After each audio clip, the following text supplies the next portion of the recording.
085653114332ได้ทุกวันก็ขออนุโมทนาในส่วนบุญส่วนกุศลที่ทุกท่านได้ร่วมทำบุญทอดกฐินสามัคคีบารมีธรรมในคราวครั้งนี้ตรงกับวันเสาร์ที่9 พฤศจิกายน พุทธศักราช 2567 เวลา 13:39 นาทีที่วัดชัยสถานป่าเศร้าน้อยตำบลตะกุเลยอำเภอดอยสะเก็ดจังหวัดเชียงใหม่ได้บุญได้กุศลได้ความสุขโดยทั่วหน้ากันเชิญสาธุชนสร้างบุญกุศลยิ่งใหญ่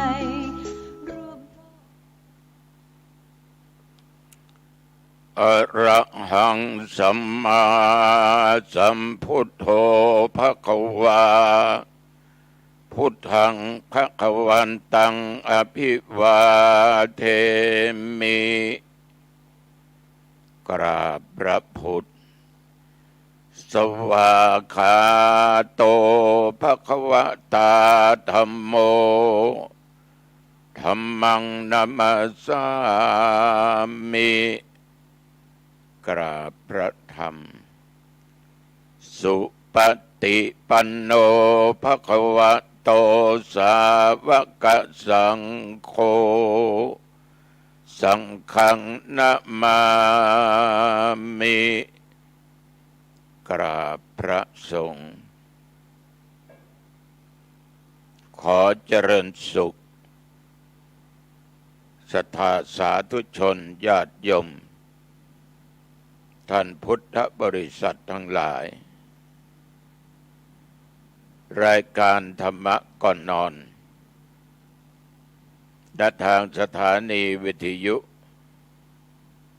คลื่นพุทธศาสนาจริยธรรมศีลธรรม 104.50 ทำการออกอากาศณที่วัดฝายหินตำบลสุเทพอำเภอเมืองจังหวัดเชียงใหม่ในวันเวลานี้อาตมภาพตัวเจ้าวัดหนองตองตำบลหนองตองอำเภอหางดงจังหวัดเชียงใหม่ก็ได้มาพบกับญาติกับโยมท่านสาธุชนทั้งหลายอีกเช่นเคยเราก็มาพบกันเป็นประจำทุกวันอังคารตั้งแต่เวลาเดี๋ยวนี้เป็นต้นไปทำไมตุเจ้าอยู่วัดหนองตองแล้วมาออกรายการธรรมะก่อนนอนที่วัดฝายหินรายการนี้มันเป็นรายการบันทึกเสียงธรรมะแล้วขอเมตตาธรรมจากเจ้าหน้าที่เปิดให้ญาติให้โยมที่อยู่ทางบ้านได้รับฟังกันอาตมานั่งบันทึกเสียงธรรมะนี้เมื่อวันที่2 เดือนพฤศจิกายนพุทธศักราช 2567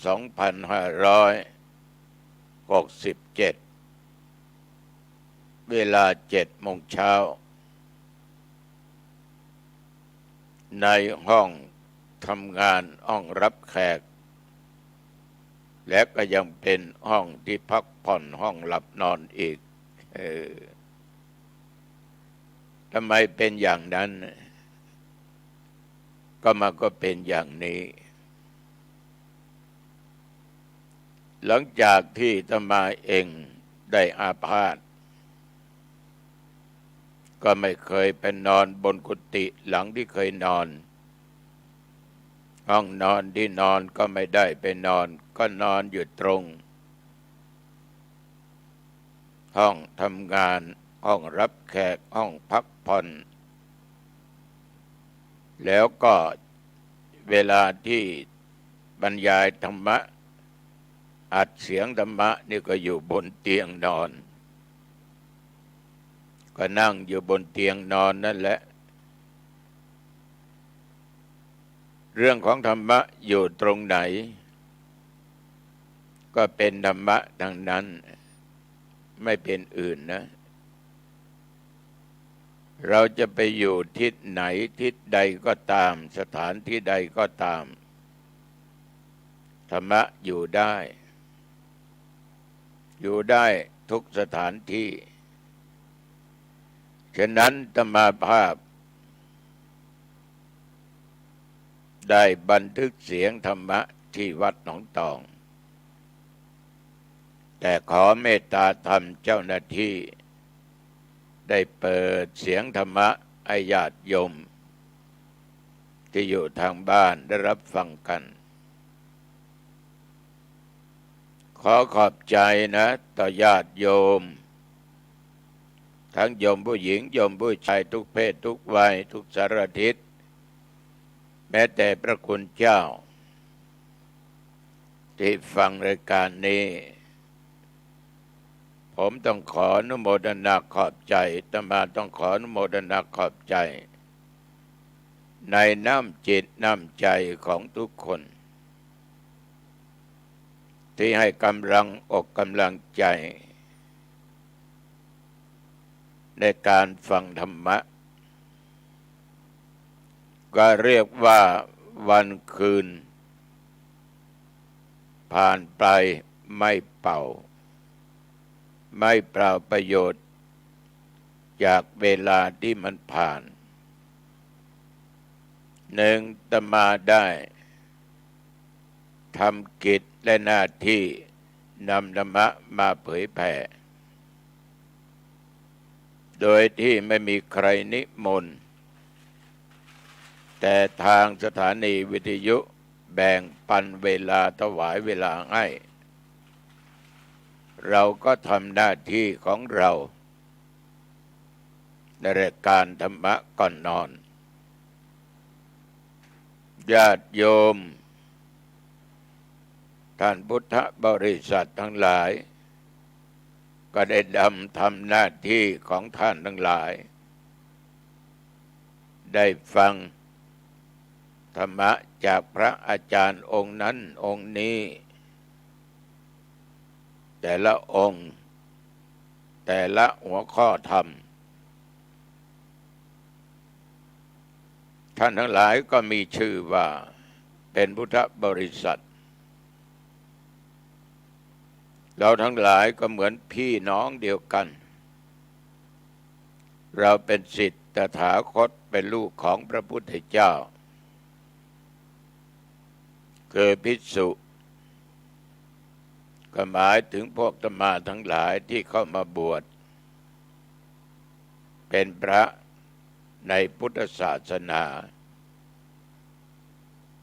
ภิกษุณีก็หมายถึงญาติโยมที่เป็นผู้หญิงที่เข้ามาบวชเป็นสามเณรีและบวชเป็นภิกษุณีในเชียงใหม่เราก็มีเยอะมีหลายสำนักด้วยกันที่เป็นสำนักภิกษุณีและสามเณรีได้อาศัยอยู่อาตมาพูดตามตรงเห็นแล้วก็ดีใจภูมิใจ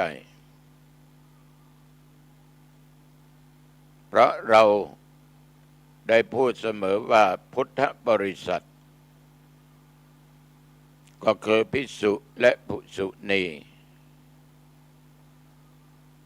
ภิกษุณีก็ยังเป็นหลักเป็นฐานให้ช่วยกันเผยแผ่ธรรมปฏิบัติธรรมก็เจออยู่บ่อยครั้งเมื่อมีงานบุญงานกุศลเช่นว่างานสามีจิกรรมเข้าพรรษาออกพรรษางานบุญเกี่ยวกับงานพระมหาเถระท่านภิกษุณีเหล่านี้ท่านก็ไปร่วมก็นั่งกันเป็นแห่งเป็นที่ไม่ได้ปะปนกับชาวบ้านทั่วไปและภิกษุสามเณร ท่านก็มีกฎมีระเบียบของท่าน เราดีใจที่มีภิกษุณี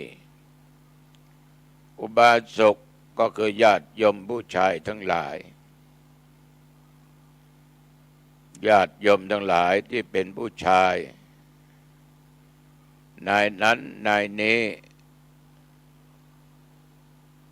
ปู่ตาลุงเหล่านี้เป็นต้นพ่อเนี่ยเป็นผู้ชายเป็นอุบาสกอุบาสิกาได้แก่โยมผู้หญิงทั้งหลายอันเป็นแม่เป็นย่าเป็นยายเป็นป้าเหล่านี้เป็นต้นเมื่อพุทธบริษัทเรามีครบเหมือนกับขาโต๊ะถ้ามี3 ขาจัดไว้ถูกที่ถูกทางก็มั่นคงอยู่บ้างแต่ถ้า2 ขาจะต้องใหญ่โต๊ะนั้นจะต้องทำให้ถูกขาเดียวก็อยู่ได้โต๊ะแต่ขามันต้องใหญ่แต่นี่โต๊ะมันมั่นคงได้เพราะมี4 ขามี4 ขาญาติโยมก็คือภิกษุภิกษุณีอุบาสกบาสิกาเหมือนพวกเราชาวเหนือชาวพุทธทั้งหลายชาวไทยทั้งหลายจะมีการสืบชะตานิมนต์พระสงฆ์มาเจริญพุทธมนต์เพื่อเป็นมงคลต่อชีวิตถ้าเป็นกระหัสชาวบ้านเราก็มีไม้อยู่3มีเครื่องตกแต่งไม้ที่เป็นง่ามเอามาสุมกันมัดให้แน่นก็อยู่ได้นั่นคือพ่อแม่ลูกถ้าเป็นพระสงฆ์องค์เจ้าทำพิธีแบบนี้ก็มีไม้อยู่4พออยู่วัดต้องมีภิกษุภิกษุณีบาสกบาสิกามันก็มั่นคงถ้าไม้ต้นเดียวไปวางโดยไม่ฝังมันก็อยู่ไม่ได้2 ต้นต้องฝังไม่ฝังอยู่ไม่ได้3ไม่ต้องฝังก็ยังมั่นคง4ยิ่งมั่นคงยิ่งกว่านั้นฉะนั้นเราพุทธบริษัททั้ง4นี่เราต้องมั่นคงมีศีลและมีธรรมะอยู่ในจิตในใจทุกวันนี้ท่านทั้งหลายน่าดีใจพุทธศาสนาอันเป็นศาสนาของพุทธเจ้าก็ได้มาเจริญอยู่ในประเทศไทยเราส่วนหนึ่งดีใจมากๆแต่ทุกสิ่งทุกอย่างอาจจะมีความแตกต่างกันไปแล้วแต่ประเพณีวัฒนธรรมท้องถิ่นนั้นว่ามีความนิยมเช่นไรธรรมะที่เป็นแก่นแท้ก็มีไม่ได้เป็นแก่นแท้ก็มีแต่ว่ามันก็เหมือนกับต้นไม้ต้องมีทั้งเปลือกนอกเปลือกในมีแกนหรือแก่นของมันเนื้อของมันได้แท้ต้นไม้ต้องมีกิ่งก้านสาขามีใบมีดอกบางอย่างก็ให้ผล จะมีแต่แก่นในนั้นมันก็อยู่ไม่ได้ มีแต่เปลือกกับผีก็อยู่ไม่ได้ ต้นไม้ไม่มีกิ่งก้านสาขา มันก็ดูไม่สวยนะ ไม่มีใบก็ไม่มีร่มมีเงา ต้นไม้ต้นไหนกิ่งก้านสาขาอุดมสมบูรณ์มีใบแดดออกหลบอยู่ร่มเงาได้แต่ฝนตกมากๆอยู่ไม่ได้เหมือนกันมีดอกก็ส่งกลิ่นมีผลก็ขายได้ทานได้รากของต้นไม้มีรากแก้วรากต้นถ้าไม่มีรากต้นไม้ก็อยู่ไม่ได้พุทธศาสนาของเรานั้นแก่นแท้ของธรรมเหมือนคุณโยมและพระมหาเถระหลายรูปพูดนั่นคือแก่นแท้คนจะเข้าถึงแก่นแท้ของพระธรรมนั้นมันก็แล้วแต่บุญบารมีของแต่ละบุคคลที่สร้างมาบางท่านบางคนก็อยู่ที่ผีที่เปลือกนอกมันก็ยังอยู่ในต้นไม้ต้นเดียวกันฉะนั้นประเพณีบางสิ่งบางอย่างวัฒนธรรมมันก็เป็นสิ่งหนึ่งจูงใจให้คนเราเข้าหาธรรมะมีการหล่อพระพุทธรูปมีการทำบุญสร้างนั้นสร้างนี้มนุษย์เนี่ยมันพูดยากนะโยมนะคนเรานี้มันชอบไปคนละอย่างความคิดแตกต่างกันแต่จุดหมายปลายทางนั้นเหมือนกันหมดต้องการความสุขต้องการให้ตัวเองมีความสุขถามว่าใครตายแล้วอยากไปตกนรกไม่มีใครยกมือหรอกอยากจะเกิดเป็นเทพธิดาเทวบุตรเทวดาอยู่บนสวรรค์แต่การประพฤติปฏิบัตินั้นมันจะแตกต่างกันไปปลาในหนองปลาในน้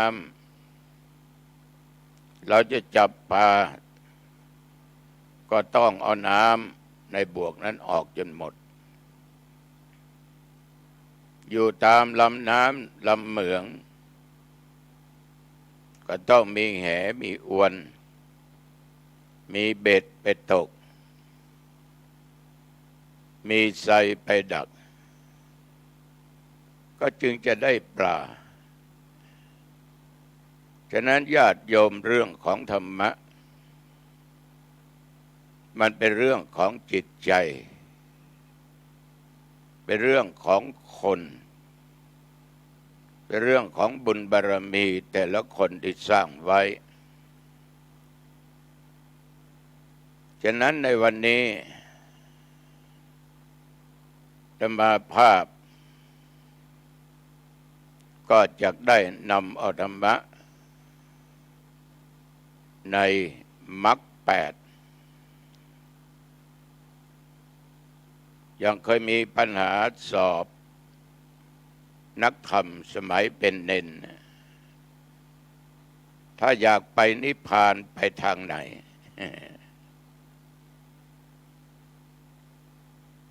ก็ไปตามมรรคมีองค์8เราก็รู้ถ้าเราได้ศึกษาเราได้จำเมื่อได้ฟังมาคือหนทางที่จะนำตัวเองนั้น ให้ถึงที่สุดยอดคือดับขันธ์ปรินิพพานนั้นมันก็ไม่ใช่ของยากและมันก็ไม่ใช่ของง่ายพูดเบื้องต้นแล้วว่าสัตว์ทั้งหลายนี้มีกรรมมีเวรไม่เหมือนกันมีบารมีไม่เหมือนกันขอเมตตาอย่าได้ขัดแย้งกันอย่าได้สุดโต่งแล้วต้องมีความพยายามให้มันถึงจุดหมายปลายทางคือนิพพานแต่ทุกวันนี้จะมาภาพรับนิมนต์ประเทศไหนก็บอกว่าเรื่องนิพพานนั้นเก็บไว้ก่อนเก็บไว้ก่อนให้เราสร้างฐานให้มันมั่นคงถ้าฐานไม่มั่นคงมันก็ถึงยากเหมือนกับตึกนิพพานมาอยู่สูงสุดบันไดขึ้นบ้านก็มีหลายซี่ต้องก้าวไปทีละนิดทีละหน่อยคือบริวารนั่นแหละมีเยอะสิ่งไหนที่เคยทำบอกว่าเป็นสิ่งดีเหมือนเราทอดผ้ากฐินเนี่ยคือต้องการให้ชำระขัดเกลาจิตใจที่มันจะหนีขี้เหนียวให้เป็นคนเสียสละให้เป็นคนใจบุญให้เป็นคนสร้างคุณงามความดีแล้วก็เป็นสิ่งหนึ่งที่เป็นพุทธานุญาตออกพรรษาแล้วพระพุทธองค์ทรงอนุญาตให้พระสงฆ์รับผ้ากฐินแล้วก็นำมากรานมันก็มีมาตั้งนานสอนกันเรื่องให้ทานสอนในการสร้างเหมือนอนาถปิณฑิกะเศรษฐีท่านก็ได้สร้างพระวิหารถวายแก่พระพุทธเจ้าลองคิดดูดิวิหารหลังหนึ่งบรรจุพระได้ทั้งหลายร้อยหลายพันองค์ฉะนั้นสิ่งเหล่านี้การสร้างเสนาสนะมันมีมาตั้งแต่ไหนแต่ไรถ้าไม่มีที่พักที่อาศัยจะไปอยู่ไหนแต่เราก็สร้างพอสมควรพออยู่ได้ไม่หรูหรามากจนเกินไปทุกสิ่งทุกอย่างมันก็เป็นสิ่งประกอบให้สู่นิพพานได้เหมือนกันทั้งนั้นเพราะสร้างความดีให้ทานรักษาศีลฟังธรรมเจริญเมตตาภาวนาเพื่อค้นหาแก่นแท้ของธรรมะเพื่อค้นหาแก่นแท้การเดินเข้าสู่นิพพานท่านทั้งหลายการเดินทางในโลกการเดินทางในธรรมนั้นมันย่อมมีอุปสรรคแน่นอนโยมจะเดินทางไปหมู่บ้านใดบ้านหนึ่งก็ตามที่อยู่บนภูเขาที่เป็นเพื่อนร่วมโลกร่วมชีวิตเดียวกันพี่น้องชาวเขาบางแห่งบางที่ถนนหนทางขึ้นยากลำบากเป็นหลุมเป็นเปอะตมเป็นฝุ่นฝนไม่ตกก็เป็นฝุ่นฝนตกก็ไปไม่ได้ทางนั้นเป็นหลุมเป็นบ่อมันยาก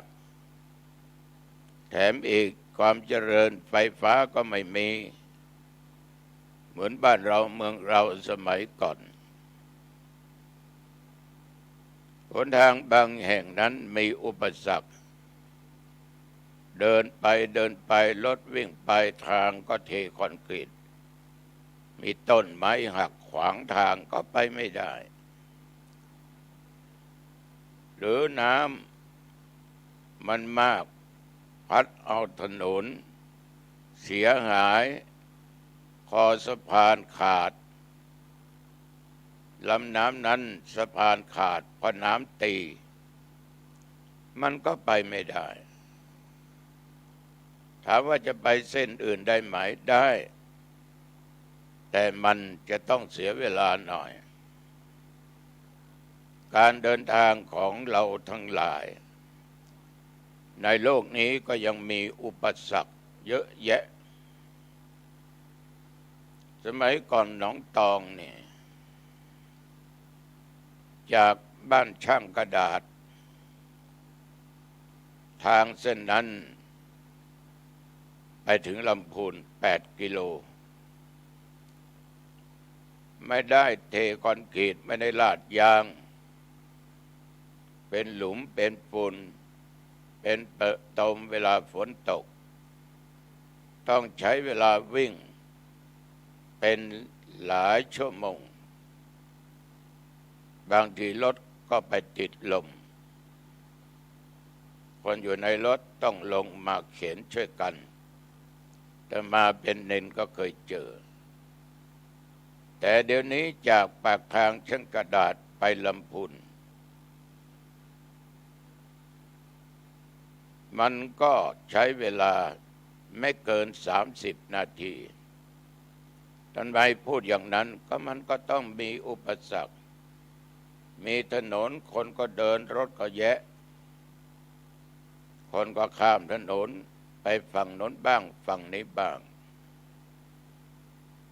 ฉะนั้นหนทางก็ยังมีปัญหา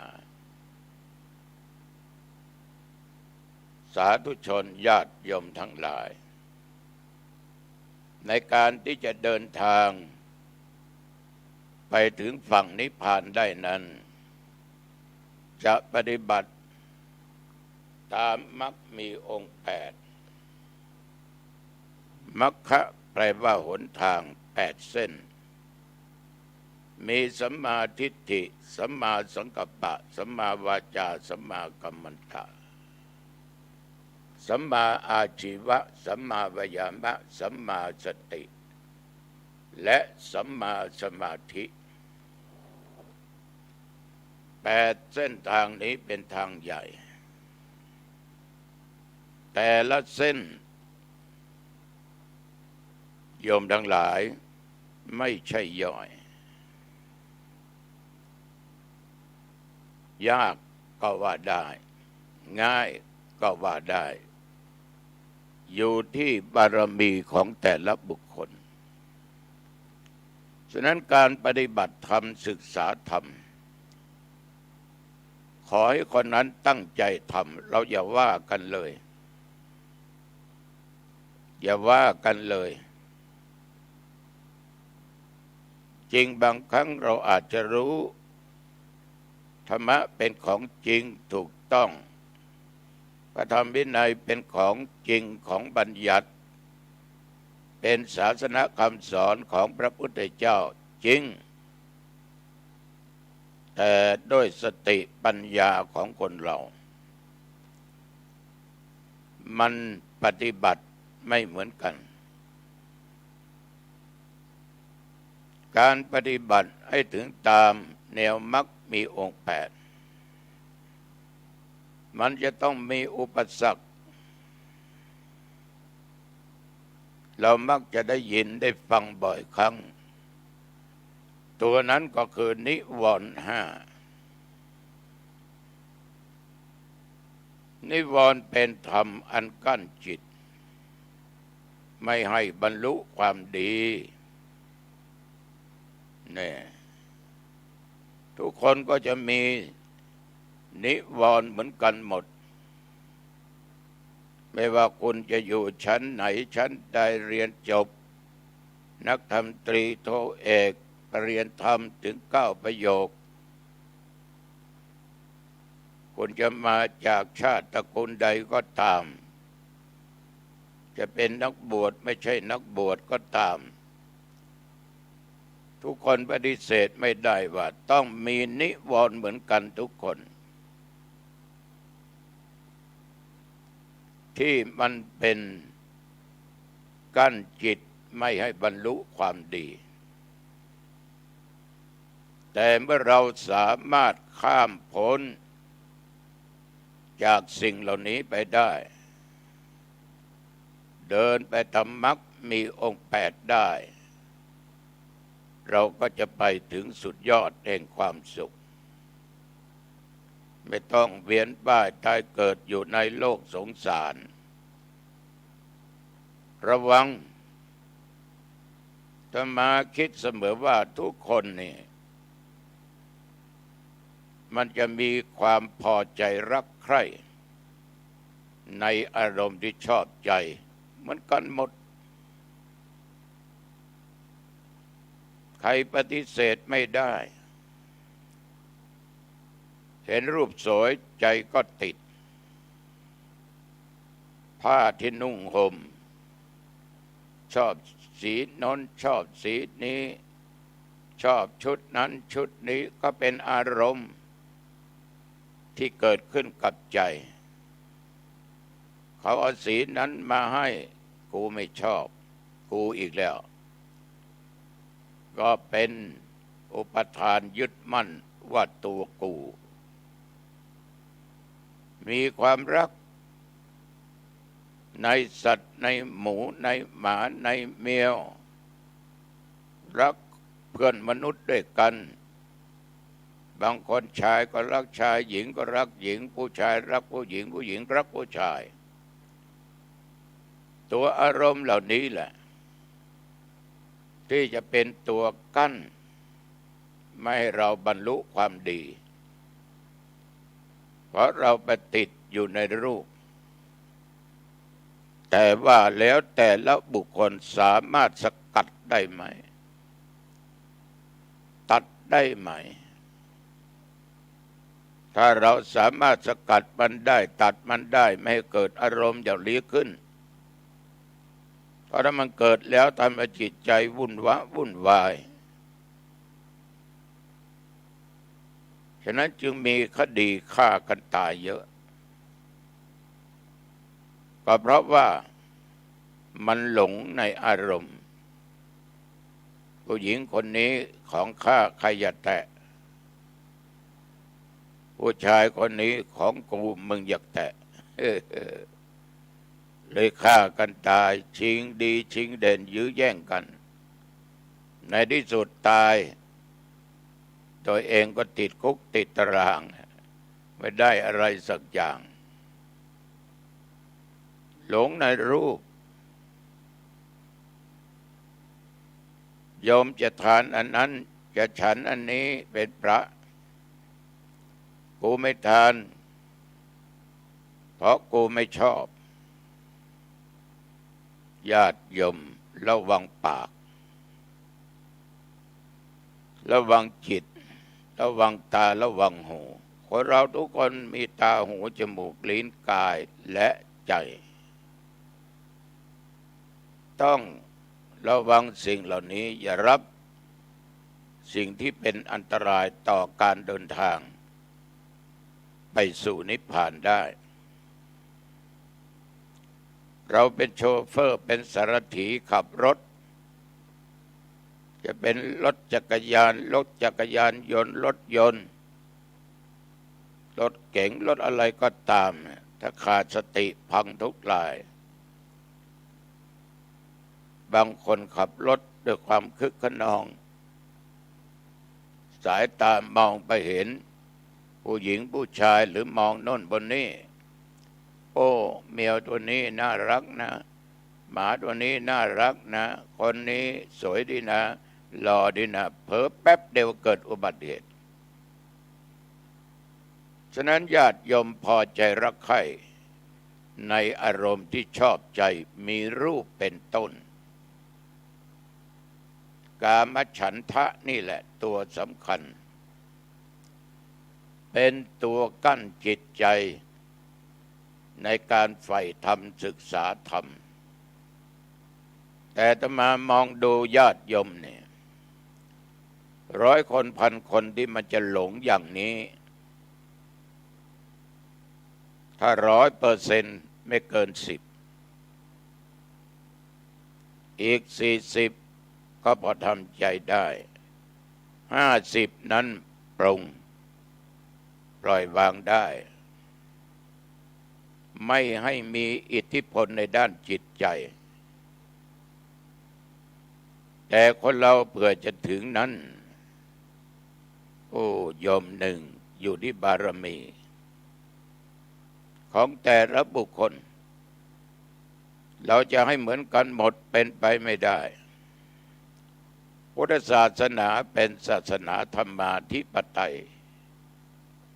ถือเอาธรรมเป็นใหญ่ไม่เป็นอัตตาธรรมะต้องอย่างนั้นธรรมะต้องอย่างนี้ทำอย่างนี้ต้องถูกในพระไตรปิฎกในพระสูตรในอภิธรรมท่านสอนอย่างนี้ในพระวินัยท่านบังคับไว้อย่างนี้ต้องทำอย่างนี้อัตตาหมายยมอัตตาถือตัวเป็นใหญ่โลกาธิปไตยเอาชาวโลกเป็นใหญ่คนนั้นพูดอย่างนั้นคนนี้พูดอย่างนี้ดีทั้งนั้นเอาตัวเจ้าหนองตองไม่เข้าข่ายเลยไม่เพราะรู้ระดับจิตใจของคนมันแตกต่างกันฉะนั้นต้องยึดหลักธรรมเป็นใหญ่ยึดในความถูกต้องเป็นใหญ่แต่จะต้องมากถูกน้อยก็บอกเลยว่าแล้วแต่พื้นฐานบารมีของแต่ละบุคคลบางคนนี้ญาติโยมใครว่าอะไรก็ไม่ได้โกรธอาฆาตพยาบาทปากว่าผมไม่โกรธหรอกผมไม่อภัยคุณจะด่าคุณจะว่าผมยังไงก็ช่างโอ้ความโกรธนี่ญาติโยมความพยาบาทเนี่ยมีทุกคนเลยถ้าหูได้ยินได้ฟังสิ่งที่มันขัดต่อตัวเรานี่มันก็ต้องมีอยู่แล้วมึงพูดมากูก็พูดไปมึงว่ากูก็ว่ามึง ใช่ไหมญาติโยมวาจาหรือปากเนี่ยคนจะตกนรกก็ปากขึ้นสวรรค์ก็ปากไปนิพพานก็ปากปอสระอากอนี่ตัวสำคัญปอปาสระอากอไก่แต่มาพูดนี่ก็ใช้ปากถ้าไม่มีปากพูดไม่ได้ฉะนั้นญาติโยมบางคนจิตใจนั้นถ้าหากจะปฏิบัติธรรมตามมรรคมีองค์8ต้องระวังความปองร้ายคนอื่นพยาบาทคนอื่นบางคนสอนธรรมขี้โกรธใครขัดแย้งไม่ได้ใครว่าอย่างนั้นอย่างนี้สวนไปทันทีเป็นถึงพระมหาเถระยังดุยังด่าเอาคนนั้นไปเปรียบเป็นนั้นคนนี้ไปเปรียบเป็นนี้โอ้โหญาติโยม ก็แสดงว่าใจนั้นยังอาฆาตพยาบาทไอ้ฮา มันถูกต้องไหมมึงไม่ฟังกูสอนเท่าไหร่มึงก็ไม่ฟังไม่ต้องมาหากูต่อไปไอ้กูใหญ่ท่านทั้งหลายไม่ว่าพระไม่ว่ากระเริงหัดแล้วยังมีจิตใจพยาบาทกันอยู่แต่ตู้หนองตองมีไหมมีนิด เรารู้ตัวเองแหละทุกอย่างไม่มีใครรู้เกินตัวเองได้ไม่มีใครรู้เกินตัวเองได้ตัวเรารู้ตัว ฉะนั้นโยมถ้าจิตใจยังเศร้าโศกโหดร้ายไร้เมตตาธรรมกรุณาธรรมมีความปรารถนาดีต่อคนอื่นแต่ต้องทำอย่างที่ตัวเองคิดมันไม่ใช่ปรารถนาแล้วรักคนอื่นก็บอกได้ว่าคนทุกคนมีบารมีไม่เหมือนกันไม่เหมือนกันจริงๆฉะนั้นในจิตใจถ้ามีการพยาบาทปองร้ายคนนั้นคนนี้จะปองร้ายด้วยสายตาด้วยปากด้วยหูด้วยอะไรก็ตามนะการที่ปฏิบัติในมรรคมีองค์8นั้นดังที่กล่าวนั้นไปได้ยากคุณต้องละสิ่งเหล่านี้ให้ได้กามฉันท์ต้องละพยาบาทต้องละโทสะโมหะต้องละแต่มันละยากนะโยมนะค่อยๆขัดเกลาปฏินิดทีละหน่อยก็ทำดีกว่าไม่ทำละดีกว่าไม่ละไม่ทิ้งนะโยมนะการปฏิบัติในมรรคระวังถีนมิทะความที่จิตใจหดหู่และเคลิบเคลิ้มใจไม่ปกตินะบางคนหดหู่ห่อเหี่ยวบางคนนั่งปฏิบัติศึกษาธรรมปฏิบัติธรรมเพราะใจมันไม่ชอบมันก็ไปยากเมื่อไรจะหมดเวลาเมื่อไรจะได้กลับบ้านเมื่อไรจะเป็นอย่างนั้นจะเป็นอย่างนี้เคลิบเคลิ้มง่วงเหงาหาวนอนอยู่ตลอดเวลานะมันเป็นถีนมิทะทำให้จิตอดหู่และเคลิบเคลิ้มไปตามอารมณ์ก็ไม่ได้ตามรูปตามเสียงตามกลิ่นตามรสก็ไม่ได้หลงในสิ่งเหล่านั้นก็ไม่ได้ฉะนั้นอาตมาต้องบอกว่ามันเป็นต้นไม้ที่ใหญ่คอยกีดขวางอยู่กลางทางต้องเอาออกให้ได้นะ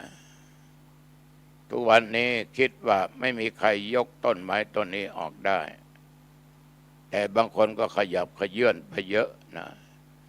ตัวเจ้าหนองตองก็กำลังขยับขยื่นไปมันไปอยู่ข้างทางเมื่อไรเราก็สบายเดินทางได้สะดวกสบายอุทธัจจะกุกุจจะ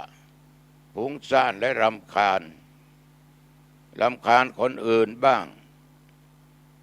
รำคาญคนโน้นรำคาญคนนี้รำคาญเสียงรำคาญรูปในสิ่งที่ไม่ถูกใจตัวเองรำคาญไม่อยากทำไม่อยากกินไม่อยากไปไม่อยากปฏิบัติรำคาญไม่ต้องมาสอนรำคาญไม่ต้องมาพูดให้ฟังรำคาญโอ้ถ้าจิตใจมันหดหู่รำคาญอย่างนี้บางคนนั้นใจฟุ้งซ่านนี่แหละจึงบอกว่ามันไม่เหมือนกันแตกต่างกันบางคนหลงในกามบางคนจิตใจฟุ้งซ่านนั่งอยู่ที่เก่าคิดไปจิปาถะคิดอันนู้นคิดอันนี้คิดถึงคนนั้นคิดถึงคนนี้คิดถึงเรื่องนั้นเรื่องนี้จิปาถะเกิดความรำคาญขึ้นมันก็เป็นสิ่งหนึ่งที่กีดขวางไม่ให้บรรลุได้วิจิกิจฉาความลังเลสงสัยเนี่ยมันจะต้องไม่มีความลังเลสงสัยว่านี่เป็นธรรมไหมนี่เป็นวินัยไหมนี่ถูกต้องไหมนี่ไม่ถูกต้องไหมนิพพานมีจริงไหมสวรรค์มีจริงไหมนรกมีจริงไหมลังเลสงสัยอยู่ตลอดเวลาไปหาอาจารย์องค์หนึ่งก็บอกว่าทำอย่างนี้นะไม่ต้องตกนรกทำอย่างนี้ไปเกิดบนสวรรค์ทางเส้นนี้ไปสู่นิพพานมาอีกองค์หนึ่งก็บอกไปอีกอย่างหนึ่งอาจารย์คนหนึ่งก็บอกอย่างหนึ่งเลยทำให้ญาติโยมจิตใจลังเลสงสัยอย่านะโยมนะอยู่ที่ตัวเราเอง มาบอกแล้วว่าอยู่ที่อายตนะตาหูจมูกลิ้นกายและธรรมอารมณ์ต่างๆนี่แหละขอให้ทำดีด้วยกายด้วยวาจาขัดเกลากิเลสให้หมดจดจากโลภกดหลงกามราคะตัณหาให้ได้กำจัดสิ่งเหล่านี้ให้ออกไปญาติโยมฉะนั้นการเดินไปตามมรรคมีองค์8ยังไม่ถึงมรรคเลยนะเอาสิ่งที่จะมากีดขวางคือนิวรณ์ทำที่กั้นไม่ให้บรรลุความดีไม่สามารถเดินไปสู่ความดีสมปรารถนาได้ฝากโดยย่อโดยสังเขปอาคาร5เข้าสู่มรรคข้อแรกสัมมาทิฏฐิญาติโยมวันนี้เห็นว่าเป็นเวลาพอสมควรก็ต้องตั้งสตินะเข้าประตูบ้านปิดบ้านให้ดีขึ้นบนบ้านปิดประตูหน้าต่างให้เรียบร้อยเก็บของมีค่าไว้เป็นที่เป็นทางสิ่งไหนที่โยมจะใช้พรุ่งนี้เวลาทำงานหรือไปที่ไหนไว้ใกล้ๆทางเดินที่มองเห็นได้ง่ายๆแต่อย่าให้คนอื่นเห็นง่ายๆแล้วก็ทานข้าวทานอาหารว่างเสียอาบน้ำอาบท่าชำระร่างกายขัดถูด้วยสบู่อะไรก็ตามแปรงฟันล้างหน้าเรียบร้อยแล้วนุ่งผ้านุ่งผ่อนที่โยมชอบก็แล้วกันนะอย่าขัดใจตัวเองนะระวังอารมณ์ถ้ามาขัดมันอึดอัดโอ้ยลืมเอาชุดนั้นมาสวมมาใส่ชุดนี้มันอึดอัดนี่อารมณ์เปลี่ยนแล้วเรียบร้อยแล้วญาติโยมก็ขอบิณฑบาตเข้าห้องพระห้องนอนกับพระ5 หนพระองค์แรกคือพระพุทธเจ้าอรังสัมมาองค์ที่2คือพระธรรมสวากโตองค์ที่3คือพระสงฆ์จะสงฆ์โดยสมมุติอริยสงฆ์ก็ตามเราก็กราบองค์ที่4นั้นพระในบ้านคือพระบิดามารดาคือพ่อแม่ผู้ให้ชีวิตผู้ให้กำเนิดกราบองค์ที่5ก็คือครูอาจารย์ที่ถ่ายทอดศิลปะวิชาความรู้แก่เราถ้าไม่มีท่านเราอ่านหนังสือไม่ได้เหมือนคนตาบอดพ่อแม่ก็เป็นครูของแรกของเราอีกเป็นพระเป็นเด่นเป็นน้อยเป็นหนานต้องนึกถึงอุปัชฌายะต้องกราบต้องไหว้5 หนสวดมนต์3 บทเอาบทพุทธคุณอิติปิโสธรรมคุณสวากโตสังฆคุณสุปฏิปันโนแล้วเจริญจิตภาวนาไม่ต้องกำหนดเวลาได้กี่วินาทีกี่นาทีช่างมันเสร็จแล้วก็แผ่เมตตาแก่เจ้ากรรมนายเวรสรรพสัตว์ทั้งหลายนะเทวบุตรเทวดารุกเทวดาปาปตะเทวดาพรหมเทวดาอะไรก็ตามผีหอผีเงินผีปู่ผีย่าเจ้าตงเจ้านาเจ้าที่เจ้าทางเจ้าวัดเจ้าวา